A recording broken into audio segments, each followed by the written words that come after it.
एक संस्था जो आजकल हर जगह हेडलाइंस पर छाई हुई है, जिसके कारण कई लोगों की रात की नींद भी गायब है। जी हाँ, आज हम चर्चा करेंगे ईडी मतलब इन्फोर्समेंट डायरेक्टरेट की। अगर आप चाहते हैं कि इसके बारे में ज्यादा से ज्यादा लोगों को पता चले तो प्लीज इसे सबके बीच में शेयर करें। ईडी की स्थापना 1 मई 1956 को हुई थी।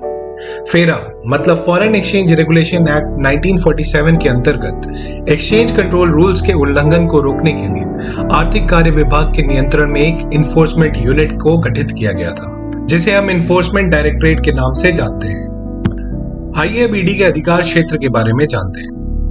ED foreign exchange regulation act 1973 के अंतर्गत कार्य करता था।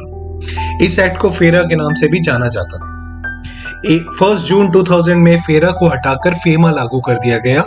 फेमा मतलब फॉरेन एक्सचेंज मैनेजमेंट एक्ट से संबंधित सभी मामले भी ईडी के अंतर्गत आने लगे। वर्तमान समय ईडी फेरा 1973 और फेमा 1999 के अंतर्गत कार्रवाई करता है। जानते हैं ईडी के कार्यशैली के बारे में। पीएमएलए मतलब prevention of money laundering act 2002 में ईडी एक ट्रम्प कार्ड का काम करती है। ये मनी लॉन्ड्रिंग और हवाला के केसेस को हैंडल करती है। रीजनल पुलिस स्टेशन 1 करोड़ के से ऊपर की हेरा फेरी को ईडी के पास भेजती है। ईडी को अगर इस केस के बारे में पहले से पता होता है तो पुलिस सीधे चार्जशीट की कॉपी उन्हें देती है। इससे हवाला के लेन देन के बारे में पता लगाया जा सकता है। 2018 में सेंट्रल गवर्नमेंट ने पीएमएलए एक्ट में संशोधन किया, जिसमें प्रॉपर्टी अटैच अरेस्ट करने का पावर भी ईडी को दे दिया गया। सुप्रीम कोर्ट के आदेशानुसार ईडी को किसी को कभी भी और कहीं से भी गिरफ्तार करने का अधिकार है। ये पावर्स सीबीआई और पुलिस के पास भी नहीं है। फेरा फेमा पीएमएलए के तहत ईडी 3 साल तक किसी के भी जमानत रोक सकती है।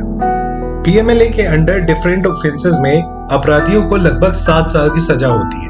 वहीं अगर इसमें नारकोटिक्स इन्वॉल्व है तो ये सजा 10 साल की हो जाती है।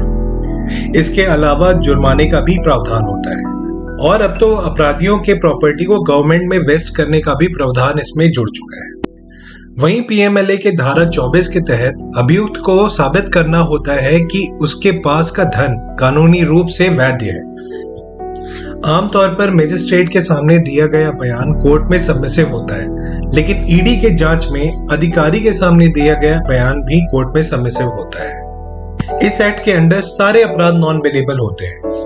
मनी लॉन्ड्रिंग केस देश में इन्वेस्टिगेट करना थोड़ा आसान होता है, लेकिन अगर अभियुक्त फौरन भाग जाए तो ये काफी कठिन हो जाता है। इसके लिए सबसे पहले लेटरोगेटरी इशू करना पड़ता है, फिर ये कोर्ट ऑर्डर उस कंट्री में भेजना पड़ता है जहाँ की इन्वेस्टिगेटिव एजेंसी ये डिसाइड करती है कि वेदर वो केस लेगी या नहीं लेगी। इस प्रोसेस को डिसाइड करने में 2 साल 3 साल या उससे ज्यादा लग जाते हैं। इसीलिए कई अभियुक्त कई बार फौरन भाग जाते हैं मनी लॉन्ड्रिंग केसेस करने के बाद। ईडी के पास सीबीआई और पुलिस की तरह अपने लॉकअप्स नहीं होते हैं, इसलिए किसी भी अभियुक्त को नजदीकी पुलिस स्टेशन में बंद किया जाता है, even if he is a big time VVIP. ED ने 2004 से 2014 तक टोटल 114 रेड्स में 5446 करोड़ रुपीस जब्त किए थे।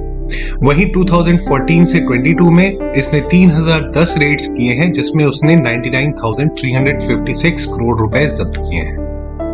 आइए अब जानते हैं कि जब्त किए हुए कैश और दस्तावेज के साथ ईडी करती क्या है। रेड्स के समय जो कैश और डॉग्स बरामद होते हैं, सबसे पहले उनका पंचनामा किया जाता है, जिस पर सबसे पहले इन्वेस्टिगेटिव ऑफिसर्स, 2 गवाह और फिर कल्प्रिट के सिग्नेचर्स होते हैं। रेड्स के दौरान बरामद किए गए कैश और डॉग्स का सबसे पहले डिटेल निकाला जाता है, जैसे कि 2000 के कितने नोट हैं, 500 के कितने नोट हैं, 100 के कितने नोट्स हैं। नोटों पर अगर निशान पाए जाते हैं तो ईडी उसे सबूत की तरह यूज करती है।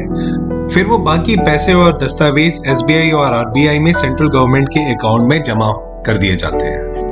अगर किसी मनी लॉन्ड्रिंग केस में काफी लोग इफेक्ट होते हैं तो उस केस में पीएमएलए कानून में अमेंडमेंट्स किए गए हैं, जिसमें कोर्ट के आदेश के द्वारा उन्हें कंपनसेट किया जाता है। किसी मनी लॉन्ड्रिंग केस में ईडी 6 महीने तक ही किसी प्रॉपर्टी को अटैच कर सकती है।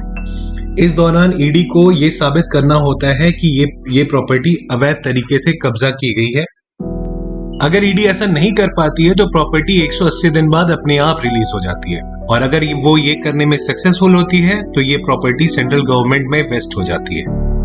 इसके बाद अभियुक्त को 45 डेज का मौका मिलता है कि वो सुप्रीम कोर्ट में इसके अगेंस्ट अपील कर सके। मैं उम्मीद करता हूं कि आपको ये वीडियो और इन्फॉर्मेशन पसंद आई होगी। कृपया इसे ज्यादा से ज्यादा लोगों को शेयर करें और उन्हें इस चीज से अवगत कराएं। धन्यवाद।